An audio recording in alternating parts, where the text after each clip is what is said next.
So guys, this video contains what is utility, total utility and marginal utility. I assure you this is the best and easiest video to understand all the three concepts. उस concept को समझने के लिए we will have to go through an example first. Okay? So हमारे example में एक बंदा है जिसका नाम है राज. ही इज राज. राज काफ़ी दुखी है. पता है क्यों? वो रो रहा है क्योंकि वो भूखा है. He is hungry. काफ़ी लंबे टाइम से कुछ खाने को मिला नहीं. इसके एरिया में लॉकडाउन है, ये निकल रहा है तो इसको पुलिस मार रहा है. अभी राज क्या करे? सो आई सेड टू राज कि राज सुन, मेरे पास सिंघाड़ा पड़ा है काफ़ी सारा. I can offer you some. Raj बोला ओके, बट आई सेड सुन, तुम अपने सेटिस्फैक्शन को कुछ पॉइंट्स देगा आउट ऑफ 50. ठीक है, आउट ऑफ 50 तुम कितना सेटिस्फाई हुआ तुम मेरे को ये बताना. राज सेड ओके. तो क्या हुआ? आई गिव 1 सिंघाड़ा टू राज. हम राज को 1 समोसा दिए. राज बोला ठीक है, मेरे को समझ लो 20 का सेटिस्फैक्शन मिला. आउट ऑफ 50 मेरा 20 का सेटिस्फैक्शन है अभी. I said okay. राज को हम एक और सिंघाड़ा दिए, 2 हो गया. हम बोले अब राज सेड आउट ऑफ 50 34 का सेटिस्फैक्शन है अभी. I said okay. एक और सिंघाड़ा राज को दिए. बोले अब बता. He said 45. आउट ऑफ 50 45 मेरा पेट भर चुका है. ओके, एक और चलो 4 सिंघाड़ा. He said 50 out of 50. पेट पूरा भर गया और वो खुश है. देखो स्टार्टिंग में वो रो रहा था और अब वो हैप्पी है क्योंकि 50 आउट ऑफ 50 मैक्सिमम सेटिस्फैक्शन वो अचीव कर लिया ना भाई. देन आई सेड नहीं, यहां पे खेल खत्म नहीं होगा, चलो एक और सिंघाड़ा.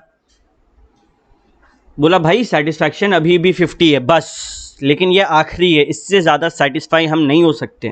आई सेड नहीं, तेरे को एक और सिंघाड़ा खाना पड़ेगा. जैसे ही हम इसको एक और सिंघाड़ा दिए, ही सेड आउट ऑफ 50 जो सेटिस्फैक्शन है वो गिर गया भाई. अब 46 हो गया. मतलब पहले वो खुश हो रहा था, जैसे उसका एक और सिंघाड़ा बढ़ रहा था ही वॉज लाइक हैप्पी. 20 से 34 हुआ, 34 से 45 हुआ, देन 50 फिर 46. मतलब इस टाइम पे ये रो रहा है. ही इज सेइंग कि बस और सिंघाड़ा नहीं, ये हॉस्पिटल जाने के लिए तैयार हो गया. अब इसका हालत खराब हो गया. अभी तक ये खुश था ना. क्यों भैया? देखिए अभी आपको हम बताते रीजन. ये जो मार्क्स ये खुद को दे रहा है ये है टोटल यूटिलिटी. एंड एक और सिंघाड़ा खाने से जो इसको यूटिलिटी मिल रहा है दैट इज मार्जिनल यूटिलिटी. ठीक है, तो यहां पे जब उसको हम 1 सिंघाड़ा दिए मार्जिनल यूटिलिटी कितना था भैया? 20.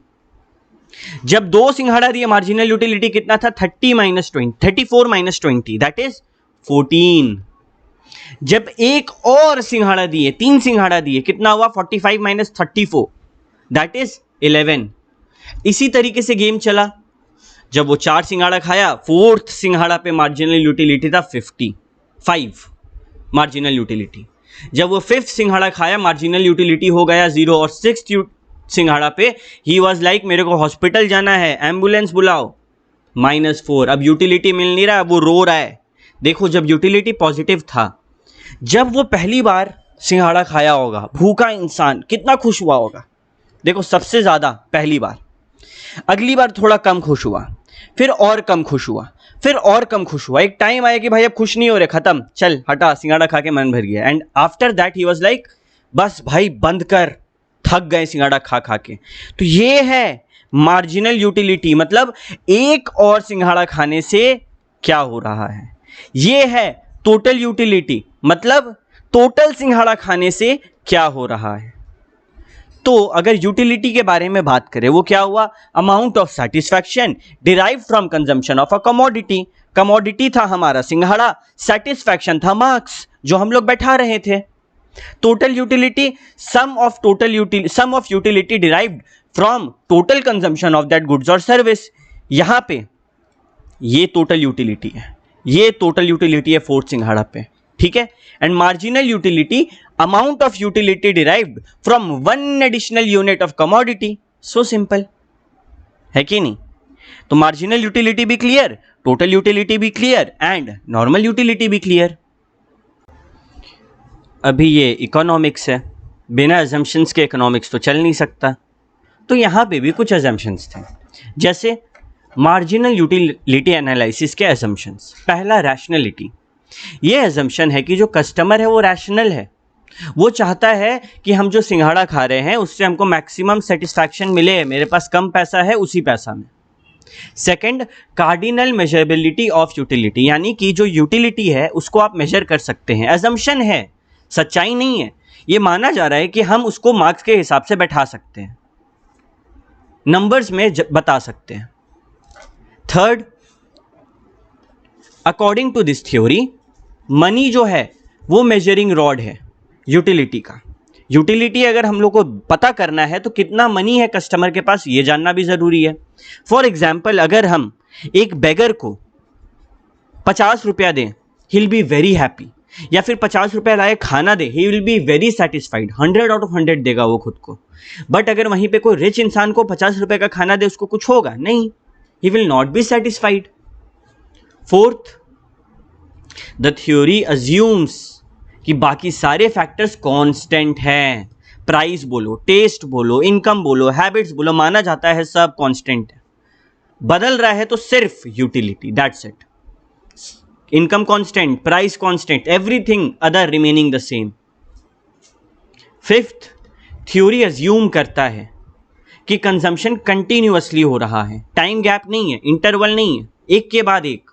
अगर हम तुमको 6 दिन में 6 सिंघाड़ा खिलाएंगे, that will never give you negative return. तुम खा सकता है डेली एक सिंघाड़ा, ओके, नो प्रॉब्लम। एक बार में एक सिंघाड़ा खाया, चल दूसरा खा, चल तीसरा खा, that will give negative marginal returns. 6 सिंघाड़ा के बाद उल्टी आने लगेगा अगर एक के बाद एक देंगे तब। तो ये इसमें अज्यूम करना है। Sixth, different units of the commodity consumed are assume to be homogeneous. सारा सिंघाड़ा is same, same size, same shape, same taste, same composition, ये माना जाता है। Seventh, different units consume should consist of standard unit. इसका मतलब एक standard होना चाहिए। हमारे केस में था सिंघाड़ा। फॉर एग्जाम्पल बात करें अगर कॉफ़ी का, तो हर कॉफ़ी के ग्लास में, कप में 1 चम्मच शक्कर है, 2 चम्मच कॉफ़ी है, इस टाइप से एक स्टैंडर्ड यूनिट होना चाहिए। अगर सिंघाड़ा बना रहे हैं तो हर सिंघाड़े में इतना प्रॉपर आलू है, इतना प्रॉपर मैदा है, ये चीज़ का ध्यान रखना है। 8th, assumption of constancy of the marginal utility of money holds that marginal utility of money remains constant throughout। Money का वैल्यू गिर बढ़ नहीं रहा है। देखो, मनी का दाम घटते बढ़ते रहता है। हम लोग सुनते हैं ना, आज रुपया का दाम इतना हो गया, $1 इतना रुपया का है। या फिर हम लोग देखते हैं ना कि किसी टाइम पे 5 रुपये में बहुत सारा कुरकुरे आ जाता था, बट आज उतना ही कुरकुरे खरीदने के लिए हम लोग को 10 रुपया देना होता है। क्यों? मनी का दाम गिरते बढ़ते रहता है। बट इस कॉन्सेप्ट के लिए, मार्जिनल यूटिलिटी के लिए, मनी का दाम चेंज नहीं होगा, उतना ही होगा। This is a rule. 9th, the hypothesis of independent utility implies that total utility which a person gets from the whole collection of goods purchased by him is simply the sum total of separate utilities of the goods. The theory ignores complementarity between goods. बोले तो हमारे case में जो अलग अलग सिंघाड़ा खाया जा रहा था, ठीक है, क्या माना जा रहा है? टोटल यूटिलिटी क्या है? ये सारा का सम। सिंपल वर्ड में, जैसे सेकंड में टोटल यूटिलिटी 34 है, मानो ये नहीं देता, जस्ट इमेजिन, तो कैसे निकालते? 20 + 14 34, ले निकल गया। कितना आसान था। यही बता रहा है कि सारे मार्जिनल यूटिलिटी को ऐड करो अगर तुमको टोटल यूटिलिटी निकालना है तो ये कुछ अजम्पशंस है जो हमें मेंटेन करके चलना है। अभी ये कॉन्सेप्ट आता है law of diminishing marginal utility. काफ़ी सारे बच्चे ना ये कॉन्सेप्ट को देख के डरते हैं। एक्चुअली हम लोग ये कॉन्सेप्ट ऑलरेडी कवर कर चुके हैं। जस्ट इमेजिन, एक सिंघाड़ा दिए 20 यूटिलिटी मिला, 2 सिंघाड़ा दिए, मार्जिनल यूटिलिटी 20 से 14 हो गया, तीसरे सिंघाड़ा में यूटिलिटी 14 से 11 हो गया। आर यू नोटिसिंग कि मार्जिनल यूटिलिटी गिरते ही जा रहा है? दिस मीन्स कि marginal utility falls with every increase in quantity. I am repeating the line, marginal utility falls with every increase in quantity consumption. तो जैसे जैसे हमारा क्वांटिटी ऑफ कंजम्पशन बढ़ते जाएगा, मार्जिनल यूटिलिटी गिरते जाएगा।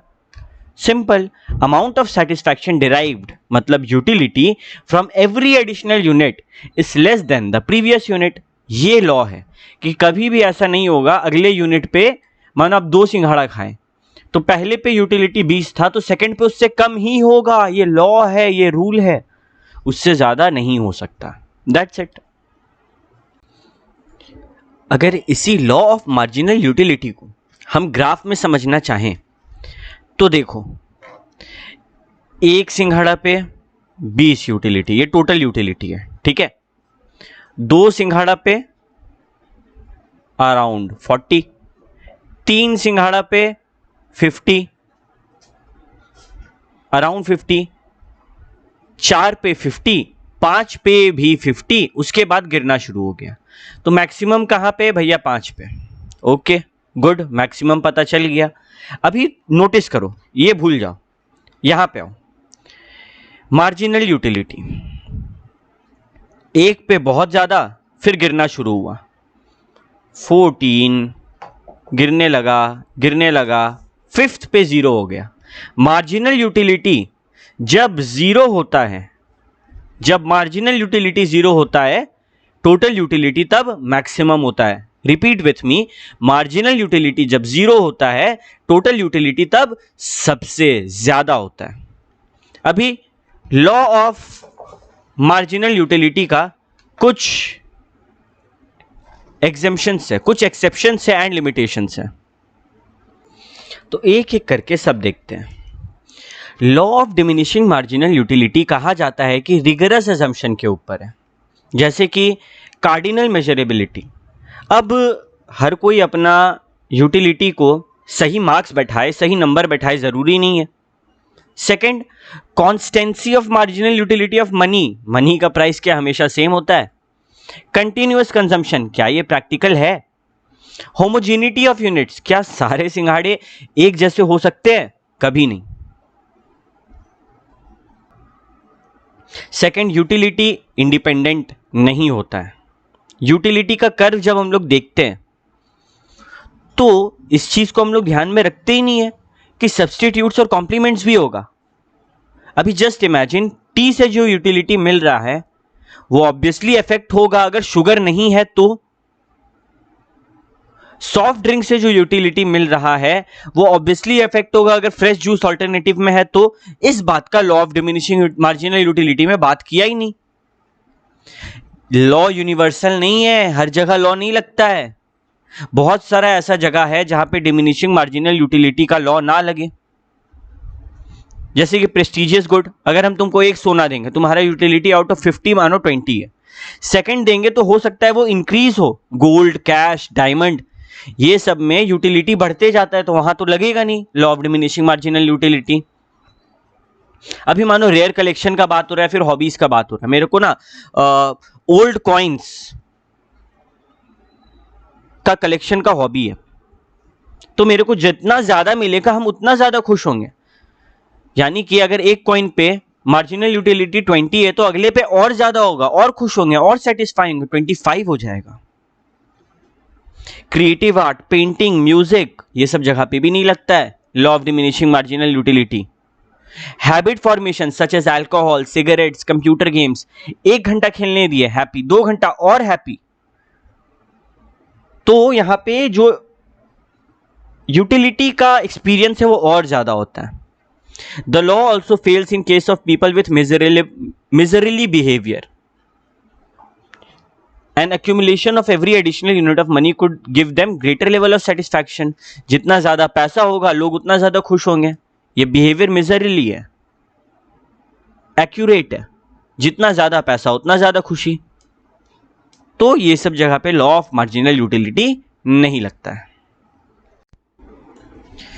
सबसे पहले इंडिफरेंस कर्व क्या होता है, इसको समझने के लिए you will have to understand the concept of marginal rate of substitution. It is the rate at which the consumer is willing to substitute one good for another without changing the level of satisfaction. बात को समझो.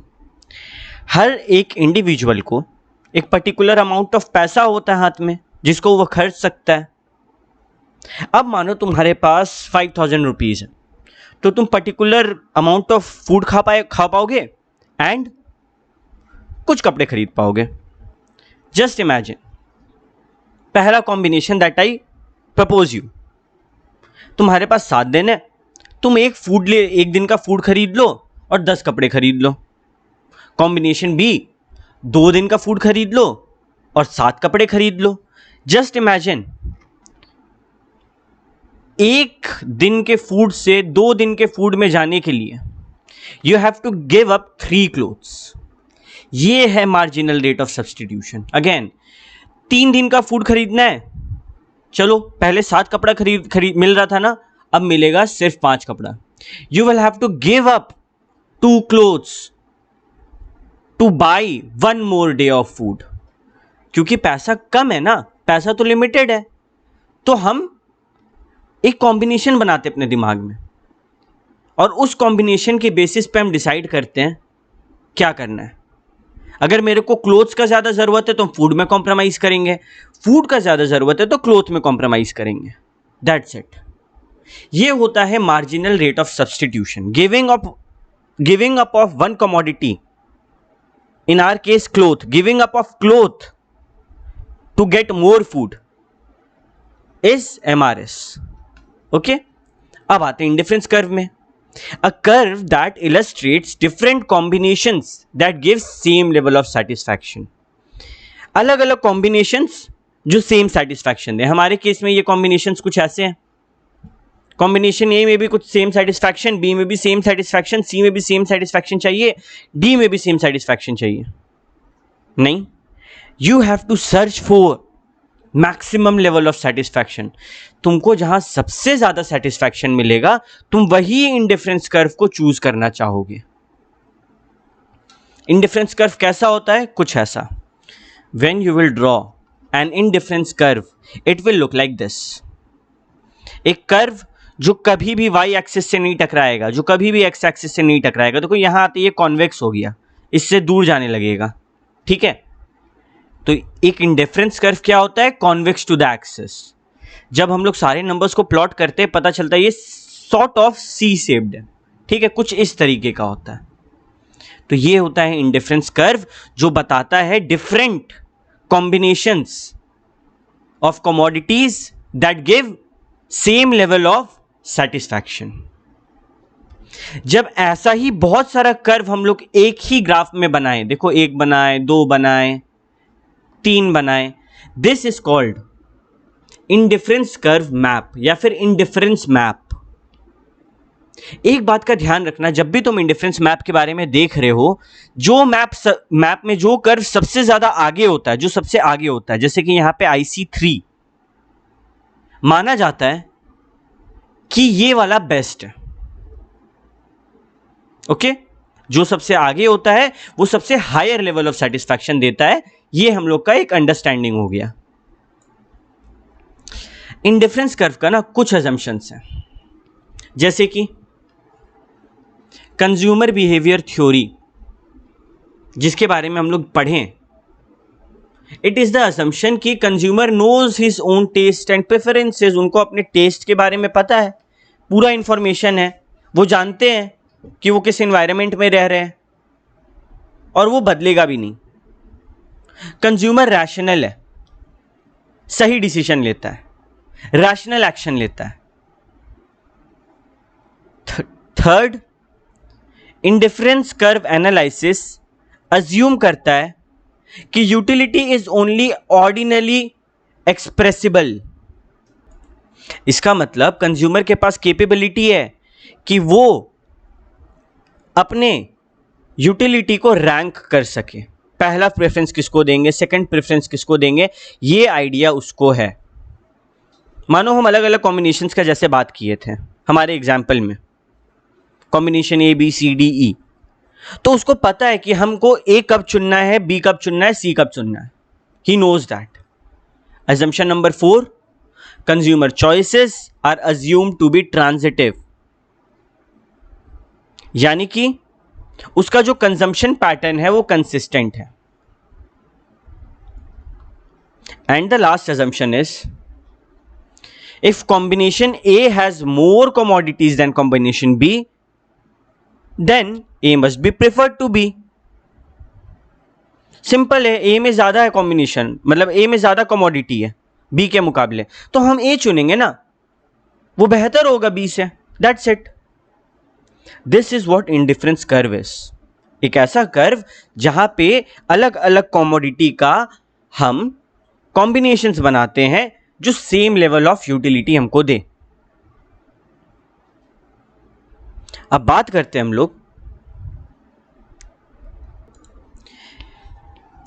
कि भैया जब हम लोग indifference curve के नीचे नीचे जाने लगते हैं, जस्ट लुक एट दिस,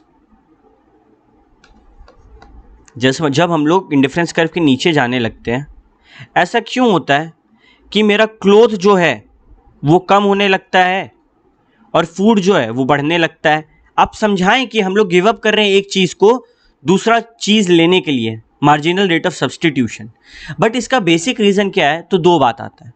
पहला, want for particular good is satiable when a consumer has more of it. अगर तुम्हारे पास बहुत सारा कपड़ा है तो क्या तुम और लेना चाहोगे? नहीं। जब ज़्यादा खाना है तो और खाना चाहोगे? नहीं। ये रीज़न है कि जब हम लोग के पास कोई चीज़ ज़्यादा होता है तो हम लोग और नहीं लेना चाहते उसको, हम लोग चाहते कि छोड़ना, ये क्या लेंगे। मानो बहुत कपड़ा है तो कपड़ा क्या लेंगे, चलो फूड ले लेते हैं। सेकेंड रीज़न है, most goods are imperfect substitutes. Perfect substitute देखना मुश्किल है। अरे टी कॉफ़ी भी परफेक्ट सब्सटीट्यूट है क्या? नहीं। तो जब आप इम्परफेक्ट सब्सटीट्यूशंस देखते हो तो बहुत लोग का होता है कि नहीं यार हम चाय नहीं छोड़ सकते। फॉर एग्जाम्पल, चाय और कॉफ़ी में कॉम्पिटिशन है। अगर तुमको कॉफ़ी पीना है तो तुम दिन भर में 3 कप कॉफ़ी पीना है और 1 कप चाय पीना है, तो आई विल से कि नहीं भाई हमको कॉफ़ी नहीं चाहिए, चाय दो। हम नहीं सब्सटीट्यूट कर सकते हैं कॉफ़ी को चाय से। क्यों? परफेक्ट सब्सटीट्यूशंस नहीं है। ये दो रीज़न है कि वो डाउनवर्ड जब फॉल होता है तो सैक्रिफाइस करना पड़ता है एक चीज़ को दूसरा चीज़ पाने के लिए। भैया इंडिफरेंस कर्व का प्रॉपर्टी क्या है? टोटल 5 प्रॉपर्टी है। पहला, it slope downward to the right. Just look at the curve, downward to the right slope कर रहा है ना, राइट में डाउनवर्ड जा रहा है। Second, it curves always convex to the origin. हम लोग इसके बारे में बात की कि भैया जब इंडिफरेंस कर्व होगा तो वो कभी ओरिजिन को टच नहीं करेगा, उससे कॉन्वेक्स रहेगा, राइट। बट दो ऐसा सीन है जब हम लोग इस चीज़ से हट सकते हैं। पहला सीन है परफेक्ट सब्सटीट्यूट्स में। मानो ऐसा चीज़, ऐसा कोई दो गुड्स का कॉम्बिनेशन है जो परफेक्ट सब्सटीट्यूट है। फॉर एग्जाम्पल, दो सेम ब्लू रंग का टी शर्ट, एकदम सेम क्वालिटी, सब कुछ सेम, तो तुम चाहे टी शर्ट ए को सेक्रीफाइस करो, बी को सेक्रीफाइस करो, भाई बात तो सेम पड़ेगा ना। तो जब भी परफेक्ट सब्सटीट्यूट्स हो पैरेलल लाइन बनेगा कुछ इस तरीके का। देखो ए में पैरेलल लाइन बनेगा, तो यहाँ पे तो भाई जो ओरिजिन है उससे कन्वेक्स नहीं है। देखो ओरिजिन से कन्वेक्स मतलब ये ओरिजिन है तो इससे ऐसा होना चाहिए, यहाँ पे ऐसा तो नहीं है। ओके, तो एक हम लोग क्या एक्सेप्शन पढ़े भैया, परफेक्ट सब्सटीट्यूट, वहाँ पे पैरेलल होता है। दूसरा परफेक्ट कॉम्प्लीमेंट। जस्ट इमेजिन तुम शूज पहन रहे हो, तुम्हारा राइट पैर का शूज जो है वो खो गया, तो तुम क्या दो लेफ्ट पैर के शूज से काम चला लोगे? नहीं, तुमको एक नया चाहिए होगा राइट पैर का शू। तो यहां पे कर्व जो है ना वो एल शेप्ड का होता है, it is always of L shaped. Perfect complement में indifference curve is of L shaped, perfect substitute में indifference curve is a parallel line. देखो यहां पे एल शेप्ड का है बी में, तो ये दो एक्सेप्शन को याद रखना है। बाकी time convex to the origin होता है इंडिफरेंस कर्व।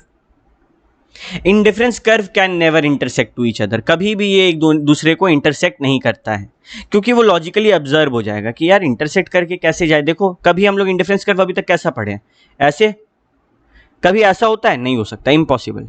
ये इसका प्रॉपर्टी है। जितना ज्यादा हाई इंडिफरेंस कर्व उतना बेहतर level of satisfaction. Fifth, indifference curve will never touch the axis, I have already spoken about it. वो कन्वेक्स टू द ओरिजिन होता है और कभी भी एक्स एक्सिस और वाई एक्सिस को टच नहीं करेगा। अब बात करते हैं बजट लाइन के बारे में। देखो बजट लाइन का जरूरत क्यों पड़ता है भैया, दो कमोडिटी का कॉम्बिनेशन तो हमको समझ में आया, लेकिन उसका दाम को ध्यान में रखना होगा ना, क्योंकि हमारे पास तो लिमिटेड मनी है। जब भी इंडिफरेंस कर्व बनाते हैं दो चीज़ का ध्यान रखना होता है कि भैया प्राइस क्या है उस सामान का और मेरे पास पैसा कितना है। बेसिकली हम ध्यान में रखते हैं कि price and quantity of any commodity should be less than equal to our budget. मतलब कि क्लोथ और फूड जो भी हम ले, जिस कॉम्बिनेशन में ले, मेरे बजट के अंदर हो भैया, सिंपल। तो इस चीज को ध्यान में रखते हुए फॉर एग्जाम्पल यहां पे देखो टेबल, 6 कॉम्बिनेशन है A to F। पहला कॉम्बिनेशन में एक भी आइसक्रीम नहीं है, 10 चॉकलेट है। दूसरा कॉम्बिनेशन में एक आइसक्रीम है, 8 चॉकलेट है। तीसरे में 2 ice cream, 6 chocolate, and the line goes on. So ultimately हम लोग को इस चीज का ध्यान रखना है कि बजट है ₹100 के अंदर आपका काम होना चाहिए।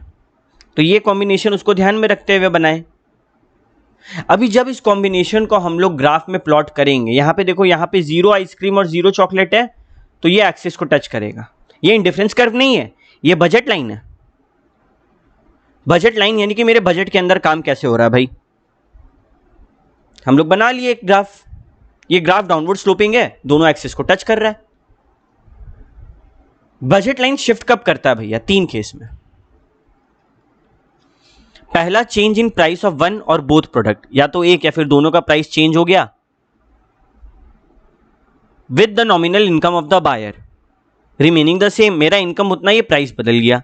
मानो मेरा इनकम चेंज हो गया, तब बजट लाइन आगे पीछे होगा।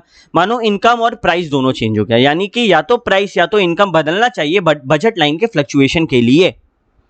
भैया इंडिफरेंस कर्व क्लियर है, बजट लाइन क्लियर है। हमको ये समझाइए, as a consumer when will I be in equilibrium, हम कब सेटिस्फाई होंगे, हमको लगेगा भाई हम इक्विलिब्रियम में हैं।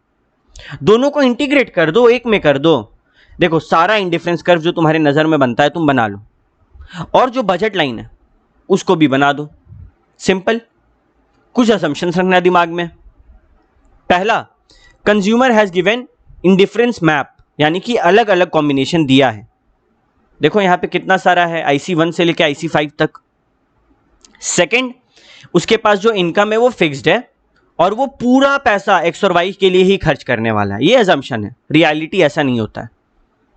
तीसरा, X और Y का जो प्राइस है वो फिक्स है। चौथा, सारे कमोडिटीज जो होंगे होमोजीनियस होंगे, डिविजिबल होंगे। फिफ्थ, कंज्यूमर रैशनली सोचेगा, दिमाग से सोचेगा, अपना सेटिस्फैक्शन को बेस्ट रखने का सोचेगा। ये 5 assumptions के साथ हम दोनों को इंटीग्रेट करते हैं। अभी जब भी हमारे दिमाग में इक्विलिब्रियम अचीव करना हो, 2 बात का ध्यान रखना है। पहला, बजट लाइन पे ही हमारा इक्विलिब्रियम होगा, क्योंकि जो भी भाई हम खुश होंगे, सेटिस्फाई होंगे, वो मेरा बजट के अंदर होना चाहिए। और दूसरा, हाईएस्ट इंडिफरेंस कर्व पॉसिबल। देखो यहां पे ये जो P&L है ये है मेरा बजट लाइन, और ये सारा क्या है, IC1, IC2, IC3, IC4, IC5, ये है मेरा इंडिफरेंस कर्व्स। अभी आप बोले भैया कि इस पे ही कोई पॉइंट होना चाहिए, बजट लाइन के ऊपर ही कोई पॉइंट होना चाहिए। चलिए हम एक पॉइंट लेते हैं R। क्या यहां पे हम इक्विलिब्रियम में होंगे? नहीं। क्यों? देखो इसके बाद तुम्हारा एस है, क्यू है, जहां पे ये इंटरसेक्ट कर रहा है। हम क्या बोले हैं, जो इंडिफरेंस कर्व सबसे ज्यादा दूर होगा वो सबसे ज्यादा मैक्सिमम सेटिस्फैक्शन देगा। तो ये तीनों में सबसे ज्यादा दूर कौन सा है, क्यू। चलो क्यू है हमारा इक्विलिब्रियम। दो कंडीशन फुलफिल हो रहा है, पहला बजट लाइन पे है क्यू, यस, ठीक है, एंड दूसरा हाईएस्ट है, सबसे दूर है बाकियों के मुकाबले, तो ये हमारा इक्विलिब्रियम है। ये तरीका होता है इक्विलिब्रियम निकालने का। तुम और कोई पॉइंट में भी जाओ, मानो बोले भैया हम एक पॉइंट में आते जो IC4 पे है, भाई बजट के बाहर चल गए तुम।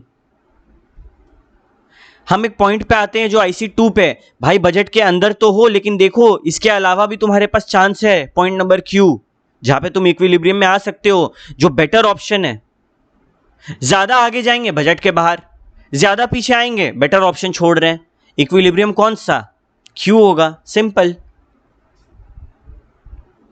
तो consumer is in equilibrium position when the price line is tangent to the indifference curve. देखो यहां पे जो प्राइस लाइन है वो यहां से थोड़ा किंक आता है, टेढ़ा हो जाता है बजट लाइन, ठीक है। और व्हेन द MRS यानी कि marginal rate of substitution of good X and Y is equal to the ratio between the prices of the two goods. जब X और Y का मार्जिनल रेट ऑफ सब्सटीट्यूशन, जो हम लोग रेशियो निकालना सीखे थे, is equal to the ratio between the prices of both the goods. ये दो कंडीशन फुलफिल हो रहा है, टेंशन खत्म। ऐसे बोल सकते हैं, पहला लिख लो तुम लोग भी बुक में, MRS is equal to price ratio of two goods. Second,